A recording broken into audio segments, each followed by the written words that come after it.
Are we in it? Are we We in it? Okay, we Okay. are ready. Lots, Are lots, we lots. ready? Loose. We Ready, are. ready, ready. Woo. Welcome back to another episode of the Garden of Creation podcast. Now, guys, I know I say it every time, but today I got a special one for you guys. You don't even know. I got two of my greatest friends, amazing musicians, incredible performers, producers, songwriters. Geez, I'm sure you guys, once you see who I've got in the studio today, you guys are going to be like, I know them. I know them. That's the great Jerry Luz. And Noam Wale. Hands in the air. Crowd goes wild. Oh, yeah. Nice. I know Jerica for how many years now? Maybe 5 or so? Maybe even longer. Maybe longer, 6, 7? Six or Yeah. 7, yeah. Jeez, that's incredible. Yeah. I met you It plays in the choir, the right? choir, is In a the gospel choir. choir. Yeah. Long time ago. Yeah. Long time ago. Yep. And yeah, actually, I met Jerica, heard her singing in the choir. I was like, Jesus, this woman's voice is insane. It's insane. It's like next level. We have a little clip on Instagram where we did a cover like a few years ago Yep. at Blood, right? Uh-huh. Like outside I Markdal. think Yeah. more than a few. I Yeah, think. that's quite a that's probably also like 6 years ago or Yeah. something. Yeah, Yeah, it yeah. was. Really crazy. And yeah, that was fun. I mean, ever since I met both of you, I was like, okay, they are musicians of the highest level, so I need to be working with these guys because they're also cool people. They're Thanks. just incredible people to hang out with as well, you know. I mean, look at them, they're smiling. This is so cool, man. Let's get started with you, Jerry Luz. So Yes. you are, I mean, tell me if I miss out on anything. You are a professional singer, professional songwriter. You produce Mm. and you perform on like the coolest stages all around the Netherlands. Yeah. Have I missed anything? Not really. I think there's a lot to tell. There's a lot to tell. Yeah. No, that's a little bit in the a basic nutshell. stuff. Yeah. Yeah, exactly. And Noam, you are also an incredible. No, I'm kidding. He's not a singer, but he can sing, He like, can which sing. is crazy. Like you Uh-huh. think like that guy It's can like, sing. He Sure. can sing, yeah. You He's can- actually quite a surprising rapper as well. I mean, I was surprised when I heard Only Love. I was like, who's this person rapping on here? Like, to find out that it was you was like, yeah, I couldn't believe it, man. But Noam is a phenomenal producer. I mean, if you hear this guy's stuff, it's incredible, incredible, incredible. And if you believe it, he's an even better guitar player, which is like insane. The guy's harmony is like next level. I don't even know how you figure out these things, but it's amazing, man. And you also are a songwriter as well. Yeah, Mm-hmm. yeah. It's incredible. And I know that the two of you have been working together for quite some time Yeah. as well. So you are, as I said, performing on some incredible stages. Mm-hmm. You've got some amazing content out there. You've done some cool things. I mean, you've been on stage with some crazy celebrities as well, right? Yeah, So for sure. Yeah. it's just like nothing for you. That's like a Tuesday, right? Ah, That's no, just no, like- no. I'm grateful every time I have I get this opportunity to do this because I never knew a few years ago that this would happen. I knew. Ah, I could have guessed. Thank you. Okay, but I need to rewind a little bit Uh-huh. and we need to go back because you are doing such cool things now, but there must have been a point when you were probably very little where you weren't doing music or anything. So Yeah. let's rewind, let's go back to little Jerica. It all and started. where it all started. Yeah. So where did you grow up? I grew up in Rotterdam. Always been in Rotterdam. Spangen. Okay. Spangen, yeah. So the hood back then. Hey. I don't know about now. But yeah, when I was 3 years old, I moved to East, Rotterdam East. So I don't remember a lot about Spangen, but it is where it all started. So I think it all started as soon as I could walk, or maybe not even, because I remember my dad telling me that when we would walk outside, and I was in his arms because I couldn't walk yet, sometimes a car would drive by with the loudest music, and I would be paying attention and listen to the rhythm, like, what's going on? What is this? Like my eyes were really like this. Oh yeah. And then I'd be like, oh, now I feel it. Oh, nice. To the beat. Yeah. And I was like super small. I And my mean, like dad told me that. one or not even? Maybe not, no, I think one or two, I think. Wow. Yeah. So that's where it all started. And they were like, my parents were like, okay, something's going on there. Yeah. So we're gonna let her take some dance classes. And I think that started when I was 4, so a little bit later. Okay, so you did dance classes as well. Yeah, so that's how it started before I knew I could sing or whatever. So I started dancing at 4 years old. And so I did ballet, jazz, step dance, street dance, all the stuff. I loved it, really loved it. It was my biggest passion, and I really wanted to become a dancer first, so like professionally. And I think I was 7 when I started playing the violin. So that was something completely different. Putting my music different. No. Stop. Insane. Dancer, violinist, that's yeah, insane. Always music. There was always music. And that's because of my family, because I have a very musical family. And at every party, there would be music. So my dad would play the guitar. My grandpa would play the violin as well, but also cavaquinho, the Brazilian... Oh, the small one, yeah. You hear it a lot in Brazilian music as well. Yeah. And my uncle also played the violin, so there were instruments everywhere. So you were exposed at a very young age. Exactly, yeah. And that's like that's why I started playing the violin, because I was sitting next to my dad at a party, and my uncle would play the violin, and that was actually the first time I saw someone playing the violin. Oh, wow. And at first, my dad wanted me to play the piano. Okay. But then I saw him playing, and I was like, Dad, this is what I want. Yeah. Like, it was magical to me to see something like that. Yeah. And that's when I started taking the classes, and also played in the orchestra for a long while. So it started with classical music. Insane. Yeah. Insane. Classical music. And I still love it. That's the base. I mean, you can't go wrong with classical, right? So, I've done that for a few years, quite some years. And then... Until 16, right? Yeah, until 16, I think. Yeah. Because then I became a teenager, and I was like, no classical music for me. Rebel. What's this? Bye. Yeah. And I completely regret it, right? Like, for real. Because I didn't realize that you can do a lot more with the violin. Jazz, pop, hip-hop, you name it. True. So that's what I realize now. But it's never too late. It's never too late. You know? You don't want to hear me playing the violin. It's scary. It's a difficult instrument, yeah. Because I still have one, but I haven't played it for years.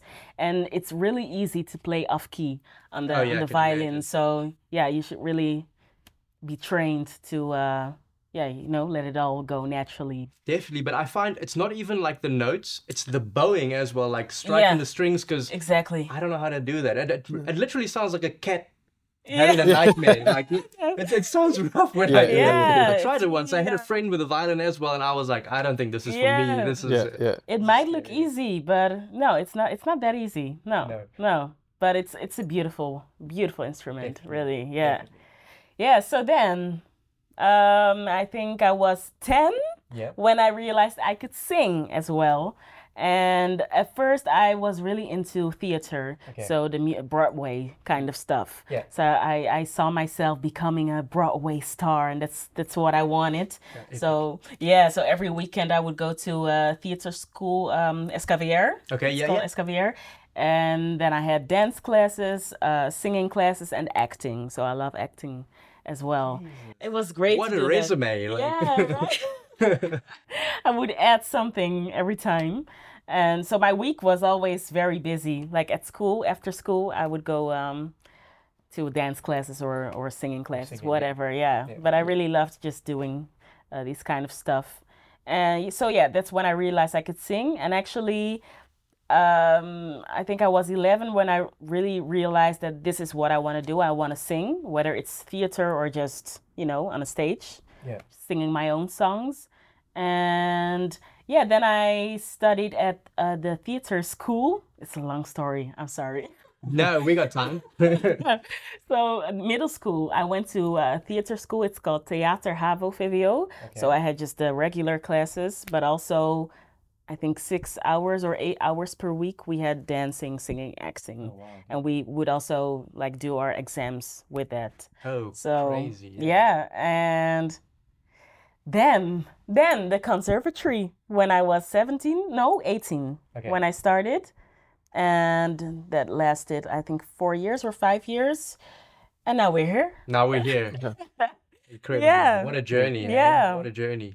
And also, like, first time studio was 16, right? I think With your yeah, dad. yeah. The first time in the studio, I was 16 exactly, because he was recording his first album, Okay. and I did a featuring, and it's like a duet song. so you were singing? Yeah, yeah, I Oh, was singing. wow. Yeah. At The two of 16, us. Yeah, crazy. yeah. That was an experience. Yeah, I've always been. It's still online. She I was doesn't want to just- know, Yeah, but yeah. it's still online. Is it in the ether somewhere? Yeah. I'm gonna show you after. I'm gonna show you Please. afterwards. Yeah. Please, I want to see that. I want to see that. Definitely. Oh, yeah, but great experience. Yeah, really. Because I always wanted to know how it was like to, be in the studio. True, 'Cause yeah. I've never been there. I could only imagine what it would be like. Yeah. So, yeah. No, what a crazy experience. And I think when I met you, that was during the conservatory years, I think. Yeah, right? it was. Exactly. But I think you were already in conservatory for a few years, maybe like a year Yeah, or maybe two. 2 years, I Yeah. think. Yeah, yeah, Okay. 2. Crazy. Yeah, Crazy. And yeah, we were singing in the choir in Amsterdam, exactly. living in Rotterdam. So it was Yeah. like a nice little travel. Traveling together. Yeah, nice memories, really. Yeah. Cool, really cool. And you got some music coming out, Mm-hmm. but we'll get into that a little bit later. I think I just want to hear about you guys' stories, because I don't think even in our personal lives I've really spoken about your guys' upbringing and where you come from and like all the influences Mm-hmm. Yeah. and all of this. So it's actually kind of cool for me to figure all this out and learn as well. Right? So Yeah. really cool. Yeah. Noam, let's get on to Yes. you, good sir. Let's get it. Yes. I mean, when did you pick up the guitar? Because from the sounds and the looks of things, I think you came out of the womb with a guitar, if I remember correctly. yeah, Could say it's that. Or like the umbilical cord. He was like, oh, look at this jazz chord, like skills, man. Really. yeah. It's I think I started playing guitar when I was 7, but when I was younger, I always went to my grandmother's home, and my uncle was still living there because he was like, I think 13 when I was born. Okay. So then I was like 3 years old, and I always saw him playing like in the living room, Yeah. Guns N' Roses and Metallica and that kind of stuff. What? Like, and he had like this Epiphone Les Paul and a small amplifier. So I was always watching that. So I think around 7 years old, we had like during the holidays, in December, and we got like the presents, and I asked for a guitar beforehand. So and then I got like the small nylon string guitar, and I start playing. So I started at 7, and my aunt played guitar as well. Okay. And she teach me some basic chords, and then my uncle played guitars, of course, so he teach me also some licks and some chords. Yeah. So I just started learning that, and actually because you don't see your uncle and your aunt like every week or something like this. True. Most of the time. So like True. every other time they came and they teach me something else. So I was stuck with the thing I learned until they came back, that kind of stuff. So Just perfecting it. Like, Yeah, look yeah. at this G. I nailed it. yeah, like with small chord progressions, like a Spanish kind of thing, and also like I think Rolling Stones, something like that, So it was it was a nice time, And when I was 13 years old, I started getting electric guitar Okay. because I wanted to join a band and that kind of stuff. Yeah. At I think it was my last year at elementary school. And we started playing together, and I just told my dad, I really need an electric guitar now because we're getting into the garage. And I knew he had like an old electric guitar he never used, so I started picking that one up from his room. And also, I think they bought like a small amplifier for me, like a 10-watt super bad, shitty amplifier. Yeah, I know those. I mean, if you look back there, you can see. Yeah, something something like that, And then starting jamming into the garage, playing like Lenny Kravitz, Always on the Run, that kind of Oh, stuff. crazy. Yeah. So I actually started with rock music, and then slowly I felt less and less connected with that kind of music. So I really liked it back then. I like it still, but I slowly moved into soul music. Yeah. So I started with rock, hard rock, and metal, and then going to like blues and blues rock and Lenny Kravitz, like soul rock, that kind of stuff. And then afterwards, it all started going to more neo soul, jazz, Latin music, because that was the music I grew up with. You know, like when I was younger, I was always listening to salsa music, merengue music, bachata, because my parents danced and they really liked that kind of stuff. So, but only later in my guitar journey, I started playing that music. So, yeah. Yeah, crazy. I never would have guessed that you started out playing rock and metal, because if you know Noam and you listen to the music that he makes, it's like next level neo soul. What's it? Not even neo soul. It's like future soul, jazz, but like hip hop as well. I don't know. Yeah. I don't know how to place you. Like, where would you place yourself in what genre? I would say I like jazz fusion music a lot. Jazz you know, fusion, so okay. like the crazy chords and the lines. So I like some interesting chord progressions. But besides that, I also really like hip hop music. Yeah. And Latin music. And with Latin music, the music from South American, but also the like the music that influenced Latin music. So for instance, like West African styles and that kind of stuff. So Epic. yeah. Epic. Yeah. No, that's crazy. I mean, yeah. So Like that's the kind of guitar journey for me. That's the guitar journey. In the early days, yeah. And then we got to get into like the production as well, because you're also a producer. You make a lot of different tracks. You collaborate with a lot of different artists as well. Yeah. So I think when I was 16 or 17, I think 16, I got this small recording, like this portable recorder. Okay. By Zoom. It's like a Zoom R8 or something like this. Yes. Like an 8-track recording with an SD card. The best, man. And I would just record like guitar parts into there, and I think you could like load in beats or something like this, like very simple, stupid beats, and then I would just like do some reggae stuff or some other songs. Yeah, and that was kind of what I did. I might still have one of those recordings somewhere. It's really bad, but that's how I started. And I think later I got like a cracked version on Pirate Bay from Cubase. Oh yes. And I started making some recordings there as well.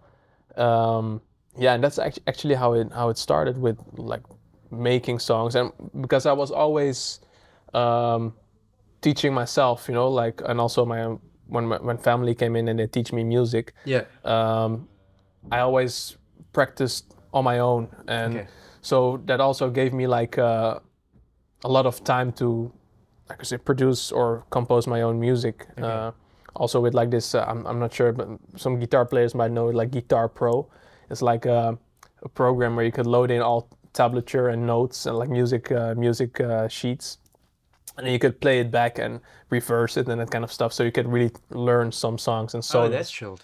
And in that kind of program, I also composed some songs. I didn't know how notes worked and that kind of stuff, like music scripture, but I think with the tablature, I could just fill in the numbers, and I knew basic like rhythm on music, sheet music. So then I composed some things in there as well. So crazy! So like composing with notes without knowing. Yeah. I was just wild. I was just like like that, you know, like just comparing, like, is this the same, you know? And yeah. But yeah, that's nice. Yeah, it's like very scientific of you. It's like so experimental. Yeah. Like, what's this? Okay. Yeah, that's how it started, you know. And of course later on, when I started getting into more bands, like I think from 16, 17, I just started playing like with bands and also performing sometimes. And then you want to like make your own songs, of course. So then yeah. No, crazy.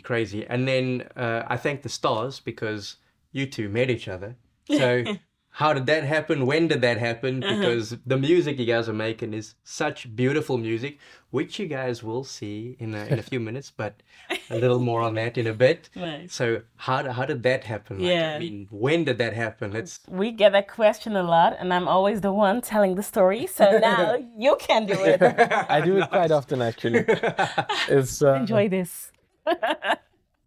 I was playing at Zuidplein and there was like this comedy night with I think John Dino or something like this. Poetry jam, and me and my band, we were playing in the cafe. So every time there was like a break from the poetry jam, they came into the cafe and they listened to the music we were playing, like most of the time original songs.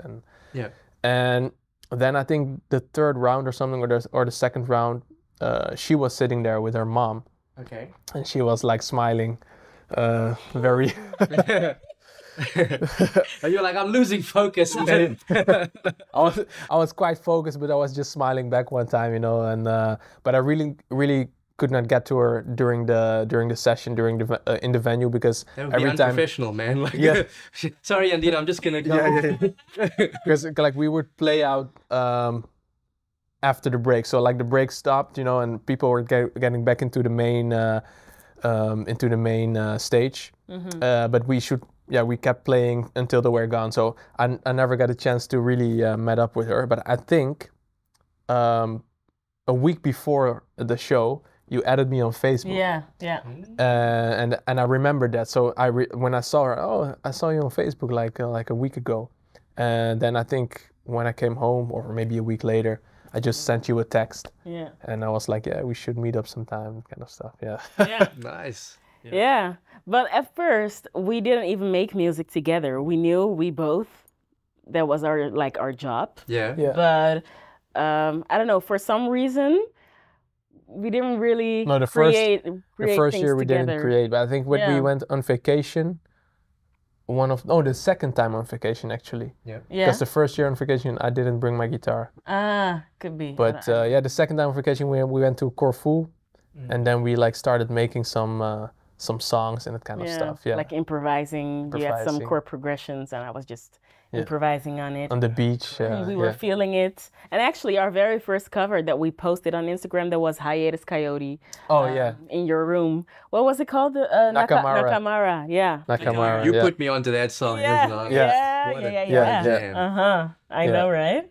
Yeah, it was a crazy song back. It still is, but you know, back in the day, you know, it was like, this is it. That's the jam. And I remember seeing, I think, earlier content of the two of you, a lot of Instagram clips as well with Noam and the guitar, and then you either doing like a cover with your own little twist on it, exactly, or like you said, just improvising, just scatting or humming, or just going along to the progression. And those are like really cool videos. I don't know if they're still up. They're still there. They're still up. Yeah. Most of them are still up, and that's really how it started. And I think. Then one time you asked me to, because first you had your own band, and I also had my own band, and that fell apart after like a couple, after some time. And then you asked me to play at your exam at the conservatory in the third year, and then I was like nervous because like I wasn't on the conservatory yet, so I was like I have to really practice and perform and play solo and that kind of stuff. And I think there were some teachers, like I think the guitar teacher there was also watching that that kind of stuff. So it was really nice for me to do that, and that was I think actually one of the first times we played in a band together. Yeah. Oh wow. Yeah. Yeah. And we did the same thing for your exam in the fourth year. Yeah, exactly. So then by that time I was already on the conservatory. Yeah. Okay. So I think I met you just before conservatory as well, because I remember it was maybe a year or so before you got into the conservatory. Yeah. And I also remember you being like very nervous, like, I don't know if I'm on the level or not. Yeah. And I was like, come on, dude. He's always been on the level. Too humble, really. Jeez, man. He has no idea how good he is. Definitely. Really. But it's like in the conservatory, especially at some schools, they only allow 5 students a year. Oh, true. So it's like, even though you can play, you never know if you're accepted, because of like otherwise it's full or that kind of stuff. And she actually really helped me with the audition and with the theory.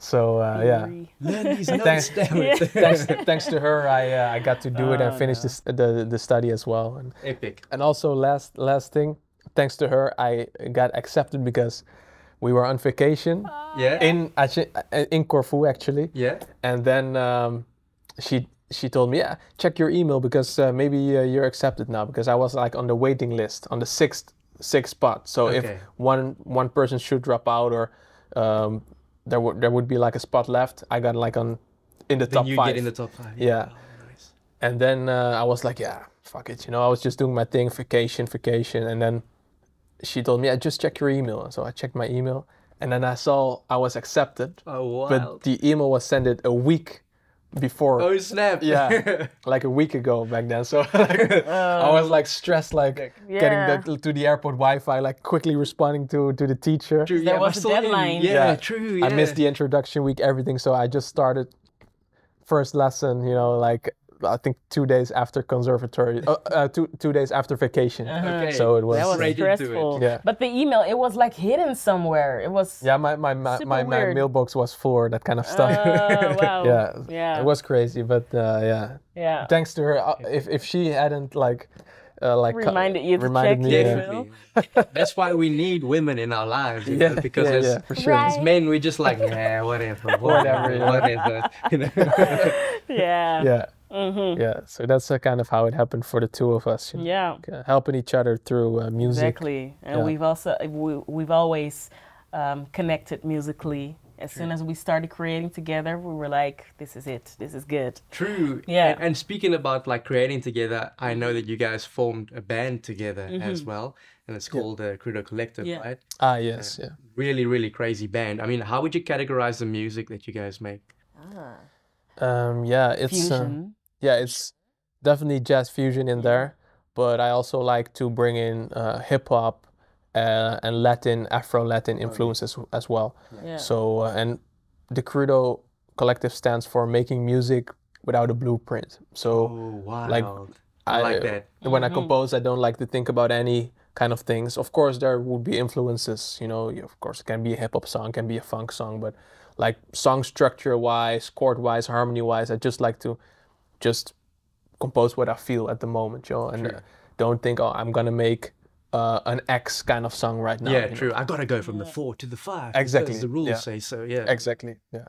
Yeah, and Crudo Collective is the reason why it's when I started experimenting with vocal arranging as well. Oh, really? Because I made the vocal arrangements in the songs, and that's when I discovered that I really like doing that. So that's something I also like doing, like making vocal arrangements for others, not just for myself. Yes, yes. I love harmonies. I can hear them endlessly. I get you. Yeah. And I always feel the freedom to do that with Crudo Collective, because there are no rules. True, So, true, yeah. yeah. Do you find, because I know that you're quite educated with music and you understand a lot of jazz harmony, do you find that that helps you when you're doing your arrangement, or is it all just from your ear? I must say I prefer my ears. Okay. Yeah, I don't really like thinking about theory when creating, when writing songs, when composing. Sometimes it could work when you get stuck. Yeah.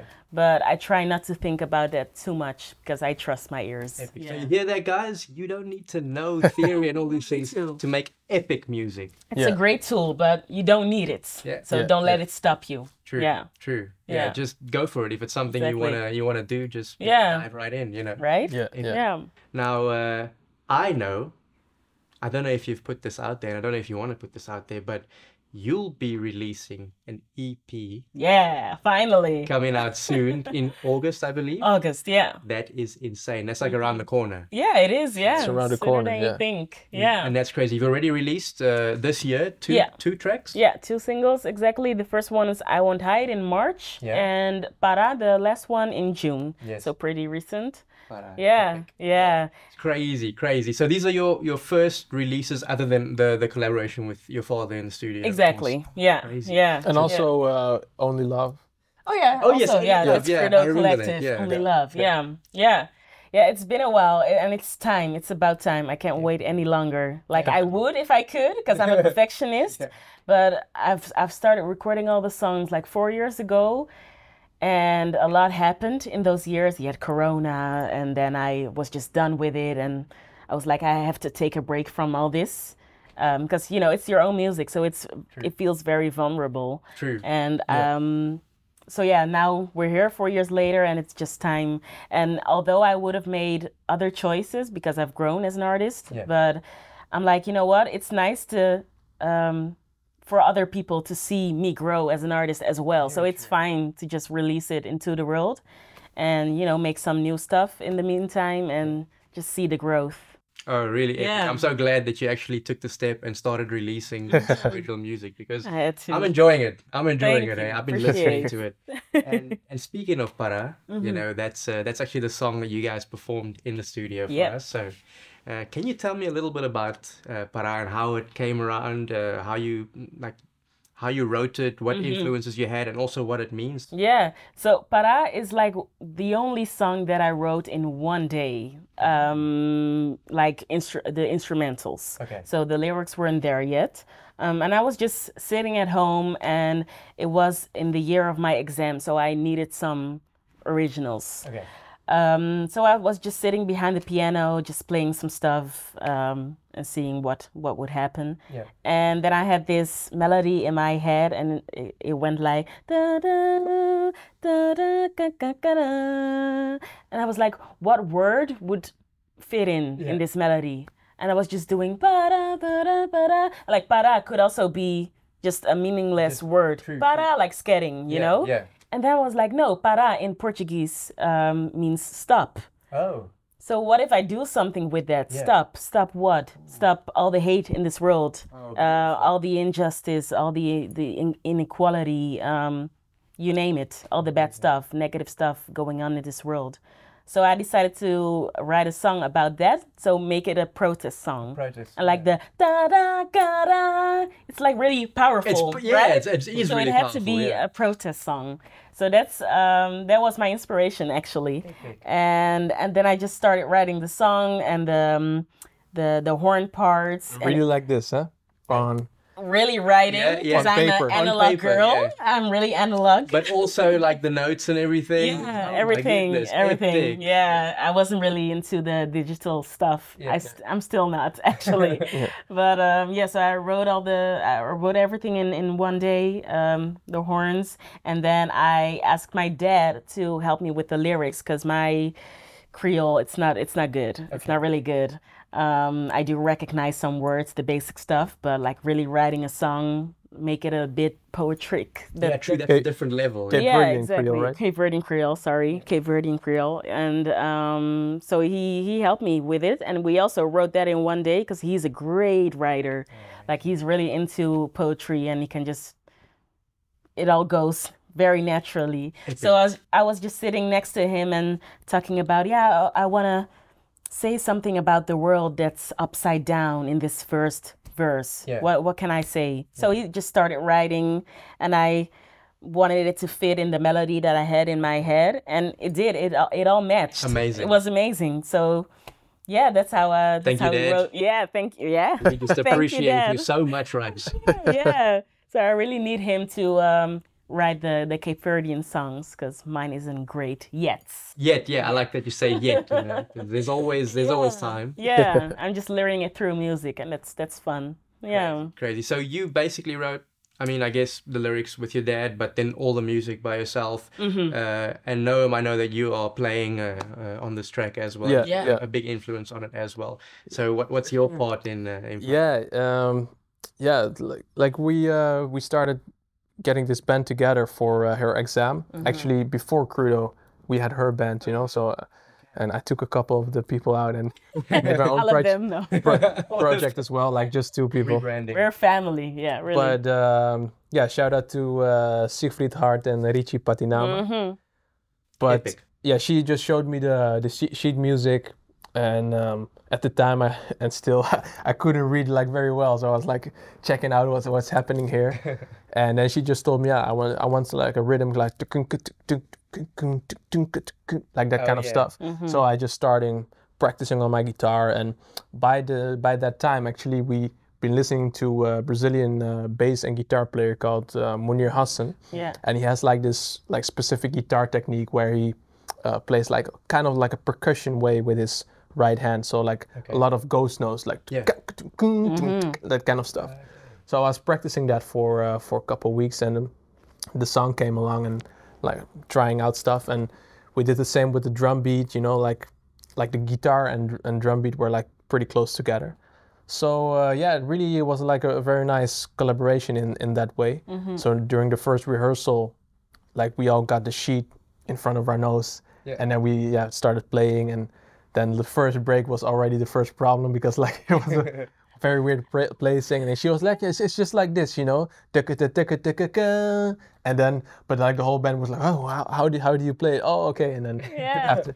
It was too advanced, like your brain is like on another level. It was very advanced at first, but then it really started getting together and became like this beautiful song with a lot of like very interesting parts and rhythmically so interesting. So even though we've played it 1,000 times already, like before I released it, and still every time we play it, it's fun and energy. It does something to us. This song, great memories. Yeah, and I mean, as I alluded to a little earlier in the podcast, you guys came by and you actually graced us with an acoustic performance of Para. So I'm going to let Jerry, Luz, and Noam take it away in the studio with your latest single, Para. Yes.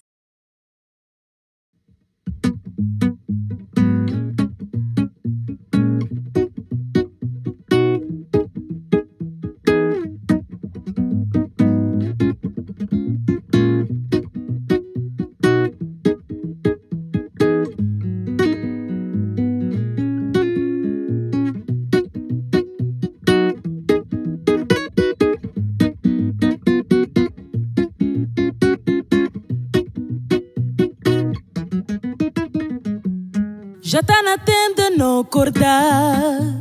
Prova de vida que não tem. Realizar que esse mundo cá é largado. Espiar para lado para bom notar tudo gente. Ninguém tem interesse. Esse mundo tu tá frota desvessa. O que não tá a fazer? Onde que não tem cabeça?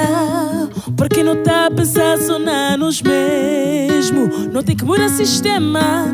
Mas nem que não tá a mudar. Não deve realizar para nós.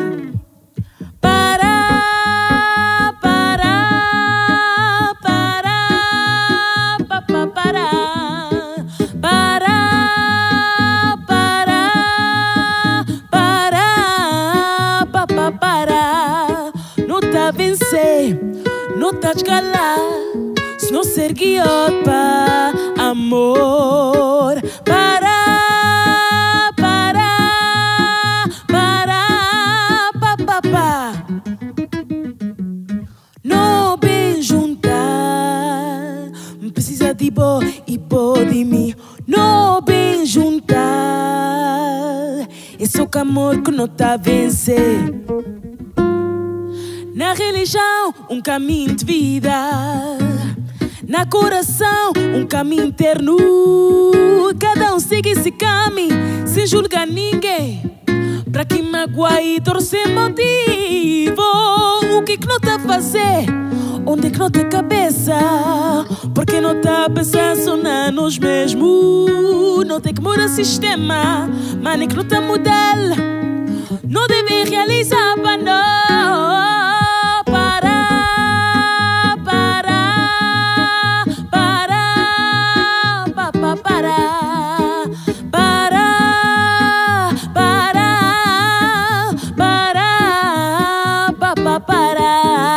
Não tá a vencer, não tá a escalar, se não ser guiado para amor. Para, pa. Não bem juntar, precisa de bo e bo de mim. Não bem juntar, é só que amor que não tá a vencer. Descobri na bo coração que é tolerar, prender alma, mas nos caminhos diferentes. Tá olha pra bo irmão, olha pra mim, mi bo irmã. Tá olha pra bo irmão, olha pra mim, mi bo irmã.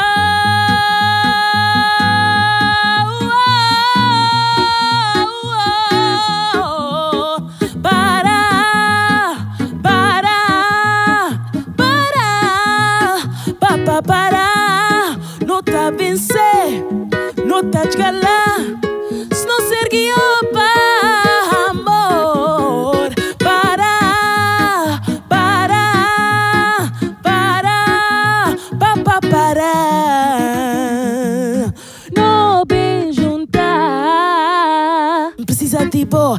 pode me não bem juntar.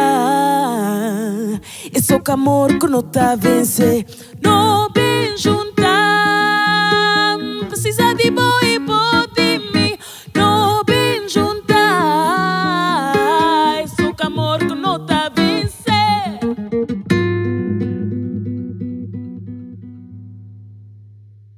And there you have it, ladies and gentlemen.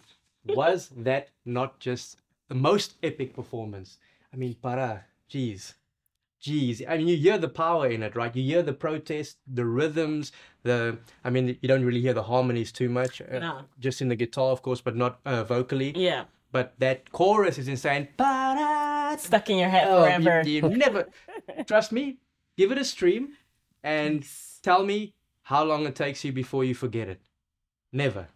You're never going to forget it. You're going to be singing it all day, next week, next month. Next year, you're going to be like making eggs. It's going to happen, I swear. Yeah. So incredible. Thank you. So what is next for the two of you? Yeah, so the upcoming EP, of course. We have some gigs this summer. I think the nicest one would be Grachtenfestival Oh, nice. in Amsterdam. That will be the 28th of August. Yes. And we'll be playing 2 times 1 hour, different locations. Epic. So- Is there entrance fee or is it free? No, it's for free. For this free. one's for free. Yeah. No excuse, guys. Exactly, no Show them excuse. love. Go to the festival. Yeah. See Yeah. them perform for 2 hours. I mean, Duo set. Duo set, yeah, so- it'll be just the 2 of us, no band. Epic, so, epic. Yeah. I mean, pity that it's no band, but it's also kind of nice, the intimate set, because I wouldn't say that one takes away from the other. It's just a different Yeah, experience, right? exactly. Yeah. Yeah, Yeah. it's really different. Really amazing. Yeah. So be sure to check them out Yeah, at Grachtenfestival Grachtenfestival. Yeah. in Amsterdam on the 28th of August. Yes. Now, you guys have got social media, of course. I've seen a Yes. few awesome clips over the years. Where can the peeps find you? Yes. So you can find me at Jerry Luz, like at Jerry Luz. Should I spell it? Is Sure, it? yeah. So JERYHLUZ. That's the name. Epic. For you? You can find me on Instagram at Noam with dots in between. So that's N, O from Owen, A from Abraham, Angelic. and M from Maria, and then dots in between. That's on Instagram and on TikTok as well. And on Facebook, which I don't use a lot for music, but it's like Noam Cristo Valle. Guys, I just want to say thank you so much Thank for you. gracing me in the studio Thank you for today. inviting us. Thank you man. for having us, really. Always epic hanging out with Yeah. you. Yeah. I wanted Nice to to say get that. to speak with you again. And For sure. Yeah. Yeah, thank you. Let's- And don't forget about Darren, please, because he's saying all this stuff about we're epic singers, blah, blah, blah. But have you heard him? Like, come Like, on. Let's make a promise right now. Let's make a pinky swear. Yeah. Next time people see us on the camera, it's with the 3 of us playing music and super dope stuff. it's happening.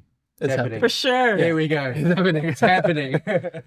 I'm looking forward to that. That's Christmas for me. That would be great after 6 years to do that again. Yeah. Yeah. Mhm. Yeah. It's about time. Yeah, Yes. really. Yeah, and at black. No. That would be actually crazy. But People surfing in the background. Don't do that anymore.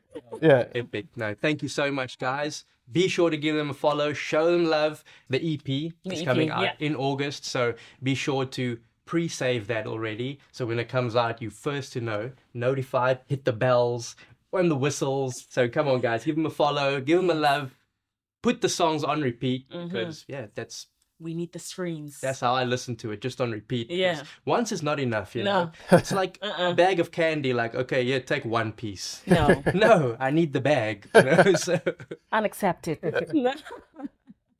thank you guys. Yes. Thank you so Thank much. you. And hopefully we'll be doing this again soon. For sure. for sure.